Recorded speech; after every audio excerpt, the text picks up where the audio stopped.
America, Israel आणि Iran यांच्यात सुरू असलेल्या युद्धाचा परिणाम भारतात जाणवत असून अनेक घटकांवर त्याचा परिणाम झाला आहे. आपण आता जुन्नर तालुक्यातील केळी जे उत्पादक शेतकरी आहेत त्यांच्याकडे आलो आहे. खरं तर या युद्धामुळे केळीची निर्यात जी आहे ती निर्यात पूर्णपणे बंद झाली आहे. त्यामुळे केळीची मागणी घटली आहे आणि शेतकऱ्यांच्या केळीला आता कोणी मागण्यास झाल्यामुळे शेतकऱ्यांनी अक्षरशः ही केळी तोडून या ठिकाणी जे मेंढरं आहेत, शेळ्या आहेत, त्या शेळ्यांना ही केळी चारण्यासाठी सुरुवात केली आहे.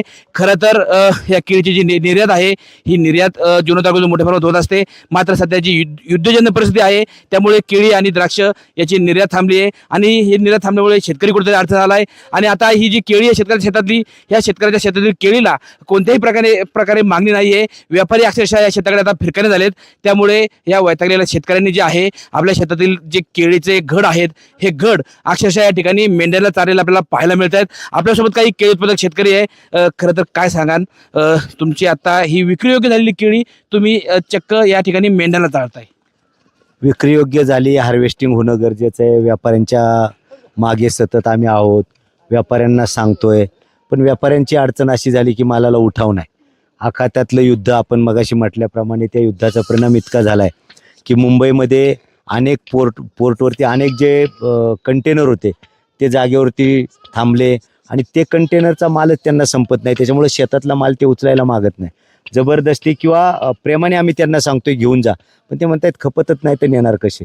मग आता खूप सारे लंगर ज्याला वजन खूप झालंय. मग आता भूतदया करणे पशुचे पालन ताणेल्या जीवनवना माझी. शेवटी असं मातीमोल होण्यापेक्षा हे जनावर आहेत किंवा हे मेंढपाळ आहेत आमच्या परिसरात असतात, त्यांना सांगितलं बाबा काढा ते आणि त्यांना खाऊ द्या. तेवढं पुण्य तरी शेतकऱ्याला मिळेल. नाहीतरी शेतकरी पुण्य करायलाच जन्माला आला आयुष्यभर. त्यांनी हा जगाचा पोशिंदाच आहे. मग हा जीव असेल किंवा हा जीव असेल, आपल्या सगळ्यांचा पोशिंदा हा शेतकरी आहे. पण त्याचाच पोशिंदा कोणी नाही, अशी इतकी वाईट अवस्था सध्या शेतकऱ्याची आपल्याकडे झालेली आहे. खरं तर निर्यात थांबली आहे, मात्र देशांतर्गत केळीची मागणी थांबली आहे का? व्यापारी फिरकत का नाही आहेत? असं आहे, निर्यात 100% थांबली.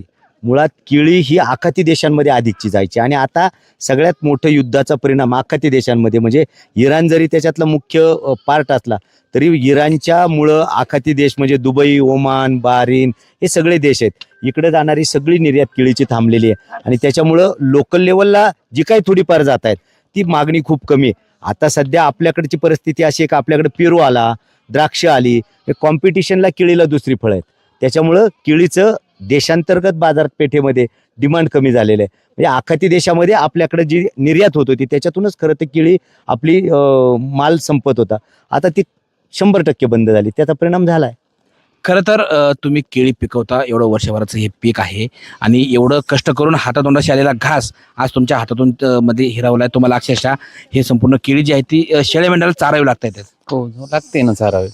आता काय करणार, समोर बाजारपेठेत त्याला बाजारभाव नाही, व्यापारी नेत नाही, त्यामुळे आता शेवटी पर्याय नाही उरला काही. मग आता मेंढ्यांना चारणं हाच एक आमच्या पुढे पर्याय राहिलेला आहे. बरं, जी काही नेत आहेत त्याचं काही रिटर्न येत नाही, त्याचे 2 रुपये सुद्धा भेटत नाही आहेत. मग त्याशिवाय मग पर्याय आता हाच आहे. बरं, आता शेतकऱ्याला इतर माल जो घ्यायचा त्याचे रेट वाढत चाललेत आणि शेतीमालाचे कमी होत चाललेत. म्हणजे शेतकऱ्याला ते केळी पिकवण्यासाठी जे जे मार्केटमधून आणायचे त्याचे रेट वाढत चाललेत आणि जे पिकवायचंय ते विक्रीसाठी त्याचे रेट डाऊन आहे. आता आम्हाला अशी परिस्थिती झाली का शेती करावं का नाही करावं, का फक्त स्वतःसाठी करावं हा प्रश्न उरलाय आता. शेतीचा केळीचा प्लॉट हा माझा 1 एकरचा प्लॉट आहे. तो रिकामा करायला किती पैसे गेले असतील? त्याला अजून कमीत कमी 7-8 हजार रुपये खर्च आहे. काल ट्रॅक्टर आणला होता, 12,000 रुपये एकरनी त्याला तो मल्चर येतो तो मारून 12,000 रुपये नुसता रिकामा करायला. मल्चर हा एक भाग झाला, अजून त्याच्यामध्ये रोटर मारायचा, नांगरायचं, त्याला 7-8 हजार रुपये खर्च आहेत. म्हणजे एकराला नुसता प्लॉट रिकामा करायला साधारणतः 25,000 सगळ्या मजुरी सहित जात आहेत. हे शेतकरी मेला, अक्षरशः शेतकऱ्याचं दिवाळं निघाले, इतकी वाईट अवस्था आहे. आणि सरकार दुसरीकडे म्हणतंय की ज्याचं कर्ज आहे, जे प्रामाणिक आमच्यासारखे शेतकरी आहेत ते मेले. ज्यांनी म्हणजे प्रामाणिकपणाने कर्ज भरलं त्याला कर्जाची माफी नाही, पण ज्यांनी खूप थकवलं त्यांना कर्जाची माफी देते. तर मायबाप सरकारला माझी विनंती आहे, सरसगट शेतकऱ्याला कर्जमाफी द्या. म्हणजे फक्त थकलाय त्याला देऊ नका, जो रेग्युलर आहे त्याला द्या. थकलेला आहे भाव आमचाच आहे, पण जो रेग्युलर आहे तोही भाव आमचा आहे. त्यामुळे माझी सरकारकडे मागणी आहे की रेग्युलर शेतकऱ्याला आणि थकलेल्या शेतकऱ्याला दोघांनाही कर्जमाफी दिली पाहिजे, ही आमची मागणी आहे. धन्यवाद. खरं तर आपण पाहिलं या ठिकाणी हे जे केळी उत्पादक शेतकरी आहेत हे शेतकरी आता पूर्णतः अडचणीत आलेले आहेत. केळी निर्यात होत नाहीये, त्यामुळे केळीला मागणी नाहीये. देशांतर्गत सुद्धा केळीला मागणी नाहीये, त्यामुळे व्यापारी जे आहेत ते ह्या केळी बागाकडे फिरकत नाहीयेत आणि ही पिकलेली केळी, तयार झालेली केळी शेतकऱ्यांना अक्षरशः शेळ्या मेंढ्यांना खाया घालण्याची वेळ शेतकऱ्यांना आली आहे. असं असताना हा केळीचा जो बाग आहे या केळीच्या बागातनं उत्पन्न तर निघत नाहीये, मात्र शेतातून हा बाग काढण्यासाठी आणि शेती मोकळी करण्यासाठी सुद्धा शेतकऱ्याला आता 25,000 रुपये एकराला खर्च येत आहे. त्यामुळे शेतकरी आता कुठेतरी दुहेरी अडचणीत सापडल्याचं आपल्याला पाहायला मिळत आहे. सचिन तोडकर, न्यूज 18 मराठी, नारायणगाव, पुणे.